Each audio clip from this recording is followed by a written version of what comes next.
because I might vote. I have a vote, and I may vote for CP3. I'm telling you right now, he's right there.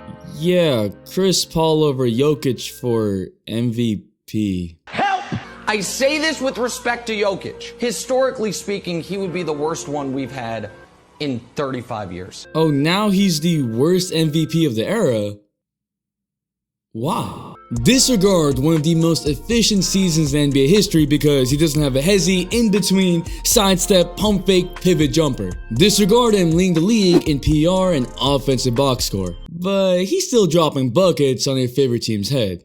This video is gonna tank because I'm talking about Jokic, isn't it? That's tough. The media doesn't like talking about Jokic because it doesn't bring enough views, but screw it. We're talking about Jokic because he's having another spectacular season and we're not gonna ignore it. Also, I was working on this video, then I saw Jxmy post this. Man made a great case for Jokic to be talked about more. I mean, look at his charts. Here's Jimmy Butler, and here is Nikola Jokic.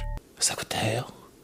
No freaking way. What's even crazier is as other stars have struggled, Jokic has continued to perform without Jamaal Murray, Michael Porter Jr. And his defense is actually good this year, which was the main complaint with Jokic. But the problem isn't the numbers he's putting up or whether his team is winning, no, it's something that's way worse. What is up, dudes, dudettes, ballers, players? It's your boy MJ. Free yourselves from whatever mainstream media this is. The way Bogut was used because of his shooting ability, it made him such a threat because he could shoot the ball. Hey, yo, what the? And subscribe. Drop a like. Let's run Jokic's numbers and get his awareness up. So 6,218? Cool. In terms of top jersey sales, Jokic doesn't even crack the top 15 in the NBA. Last year, the Nuggets did so well that they forced themselves into the conversation, just like these Suns are doing right now. It only took 17 straight wins and a win over the Warriors for the media to do full segments on them. And even then, Chris Paul and Devin Booker have more of a name than Jokic, as evidenced by Booker being higher than Jokic in the jersey sales. I mean, the most media coverage the Nuggets have gotten in the past 6 months is when the Knicks lost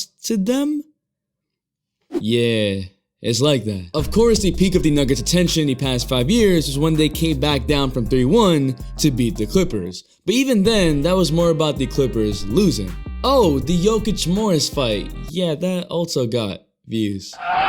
The media chooses what to focus on, and part of that is on us fans. Because if we look at the Times, ESPN, Undisputed, the big media outlets have talked about Jokic or the Nuggets, the views aren't great. Why should they choose to talk about Jokic when Skip Bayless can literally get more views talking about LeBron's son's Instagram post that proves that LeBron is not that good? Skip be saying some wild things, man. He's the unclutchest late game free throw shooter ever. Stop it. In fact, let's look at Google Trends and see how much Jokic is getting searched. Here's Jokic, and here's LaMelo Ball. You see how the average is much higher? Let's go a step further. Zion ain't even playing, and he's still getting more attention. Kyle Lowry is about the same as Jokic over the last year. I get he's thick, but dang. God damn, you thick. If I put other superstars like LeBron, Curry, Durant, this ain't even fair.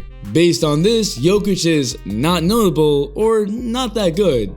Or both. Thank you, whoever did this. Still, the media has a lot of power to direct our attention towards certain players and teams. It's a compounding effect. If player A draws more views than player B, then the media chooses to focus on player A, causing more attention on player A, and player B becomes less and less popular as a relative result. So, if these big media outlets wanted to, they could focus on Jokic and get his popularity up. But nah, they're not. And the reason they're not doing that is because the media is biased against international players. I've made this point before. Remember all the takes on Giannis not being able to be the face of the NBA because people couldn't pronounce his last name? You can't be the face of the NBA if they can't pronounce your last name.